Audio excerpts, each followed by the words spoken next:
Welcome back everyone.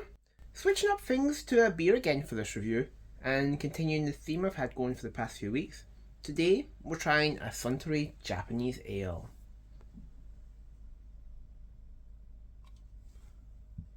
Now, Suntory are mostly known outside of Japan for their award-winning whiskies, which, as you know, really made a splash in the 2010s. But did you know they also make beer?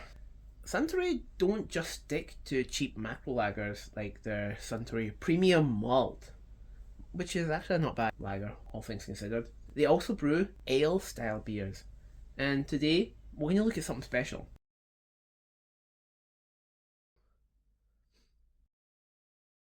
So this is the Suntory Premium Malt Kaoru Japanese Ale. I hope I said that right. It's quite a mouthful.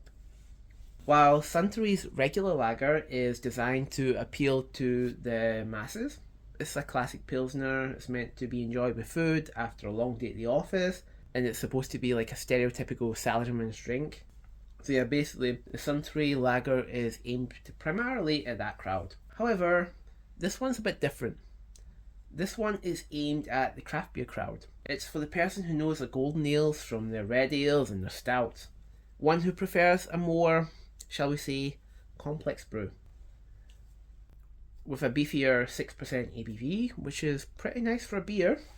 Usually most macro beers tend to top out at like what, 5%, 5.5 at the most, so this is something different. I mean, it's going into craft beer territory in that regard. It's also got a bigger hop profile. It also has a golden ale designation. So, based on stats, this is a step up from your average macro beer, right? So let's dive in and find out what we're working with.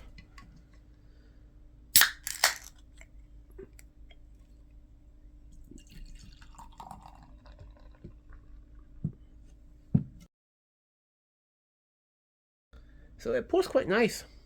As you can see, the head is quite frothy. It's quite a frothy head. Rich golden colour, carbonation, it looks decent. It definitely looks a part of the golden ale. What you can see too is the head is actually dissipating quite quickly. It's already lost most of its volume. But overall, it looks apart. Okay, nice enough.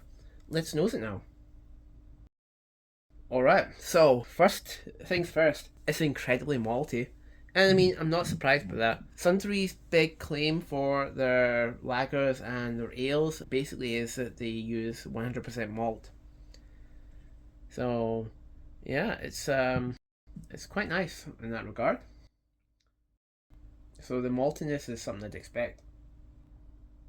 Yeah, behind the malt, I'm getting a little bit of hay, some stone fruit. I'd say maybe it's not quite peach, like nectarine maybe. Nectarines, yeah, nectarines. Also, I'm getting a little bit of Asian pear as well. That's interesting. So like Asian pears, they're very different from European pears. They're very, very different from them. Like European pears use green colour and they're like they've got the typical pear shape, whereas the Asian pears are like giant apples, golden coloured. They don't taste anything like an apple. They don't even really taste anything like a European pear, but it's beside the point. They're a different kind of fruit. They're still a pear, but they're different. Yeah, I'm getting that on the nose. Asian pear. They're quite nice fruits actually. There's hops too. I'm guessing the hops are like playing a big part in that fruit note. So I'd say the light, fruity. There's even a hint of citrus. I'd say it's more like on the lines of Mayer lemon rather than orangey or like straight lemony. Like Sicilian lemon, I mean. More of a Mayer lemon. Yeah, I see that. Leans that way more than like yuzu, for sure. It's actually quite a nice nose for a beer. Okay, palate time. Let's taste this. How does it go?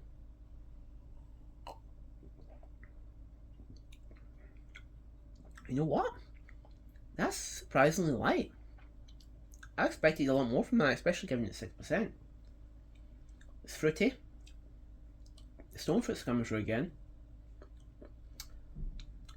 Yeah, nectarines, a bit of peach too. Some green grape as well. The malted barley is sort of kicking in behind that. It's making it feel a little bit heavier now. Even like a little bit bready, a little bit earthy. Like the earthiness might actually be coming from the hops. I'm not sure. It's quite interesting. I would say it's actually quite sweet though, especially for like a golden ale. Quite fruity. So it might just be the sweetness coming from the fruity flavors. Palate's quite nice.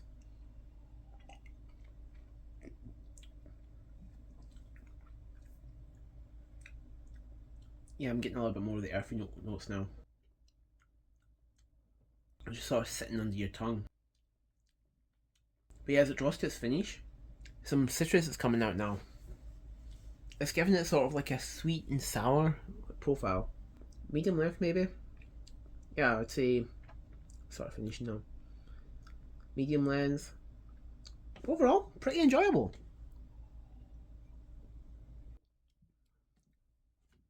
Quite clean on the nose, fruity, light. Palate's quite light at first, gets a little bit heavier in the middle of it, a little bit more earthy as it goes on, and as it gets to the finish, you get a sort of sweetness, sourness coming out at the end. It's actually quite nice for an ale.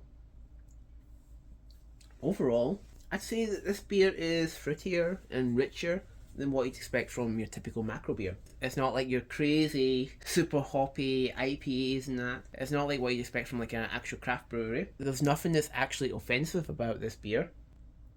I can see though that some craft beer enthusiasts and some hopheads, they might find this a little bit on the bland side.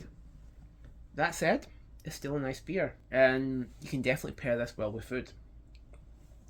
That's actually what I'm planning to do after this. Yeah, so I'll get the rest of this can. That's a lot in the can, so after this video is over, I'm going to go eat and just enjoy this beer with some nice food. Thanks for watching, and stay awesome. Suntory.